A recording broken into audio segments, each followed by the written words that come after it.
Okay. ತಂದೆಯವರು ಮಾಡಿರುವಂತಹ ಕೆಲಸದ ಹಿಂದೆ ನಿಮ್ಮ ಪರಿಶ್ರಮವು ಕೂಡ ತುಂಬಾ ದೊಡ್ಡ ಪ್ರಮಾಣದಲ್ಲಿದೆ ಅಂತ ಜನ ಹೇಳ್ತಿದ್ರು. ನಾ ಬೆಳಿಗ್ಗೆ ಬರುವಾಗ ಒಂದಷ್ಟು ಕಡೆಗಳಲ್ಲಿ ವಿಚಾರಿಸ್ತಾ ಇದ್ದೆ, ಹೇಗೆ ಲಕ್ಷ್ಮಣ್ ಸವದಿ ಅವ್ರ ಪುತ್ರ ನಿಂತ್ರೆ ಗೆಲ್ಲಿಸ್ತೀರಾ ಅಂತೆಲ್ಲ ಕೇಳ್ತಿದ್ದೆ. ಯಾಕೆ ಅಥಣಿಯನ್ನೇ ಆಯ್ಕೆ ಮಾಡ್ಕೊಂಡ್ರಿ?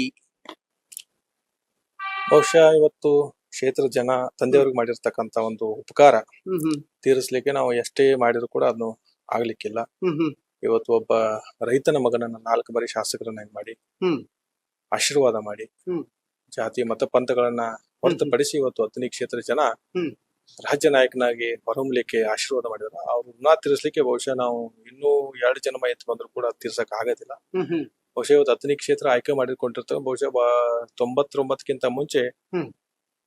ಅಥಣಿ ಕ್ಷೇತ್ರ ಅಂತಂದ್ರೆ ಕನ್ಯಾ ಕೂಡ್ಲಕ್ಕೂ ಕೂಡ ಯೋಚನೆ ಮಾಡ್ತಕ್ಕಂತ ಒಂದು ಕ್ಷೇತ್ರ.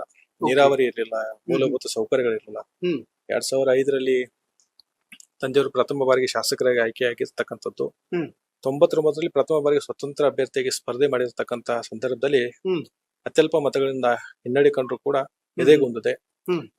ನಿರಂತರವಾಗಿ ಜನಸೇವೆ ಮಾಡ್ತಾ 2005ರಲ್ಲಿ ಪ್ರಥಮ ಬಾರಿಗೆ ಶಾಸಕರಾಗಿ ಆಯ್ಕೆಯಾಗಿ ಇವತ್ತು ಅಥಣಿ ಕ್ಷೇತ್ರವನ್ನ ಮಾದರಿ ಕ್ಷೇತ್ರವನ್ನಾಗಿ ಮಾರ್ಪಾಡು ಮಾಡ್ಲಿಕ್ಕೆ ಹ್ಮ್ ಹ್ಮ್ ಅವ್ರು ಪಟ್ಟಿರ್ತಕ್ಕಂಥ ಶ್ರಮ ತುಂಬಾ ಇದೆ. ಆ ಶ್ರಮದ ಹಿಂದೆ ಜನರ ಆಶೀರ್ವಾದ ಕೂಡ ತುಂಬಾ ಇದೆ.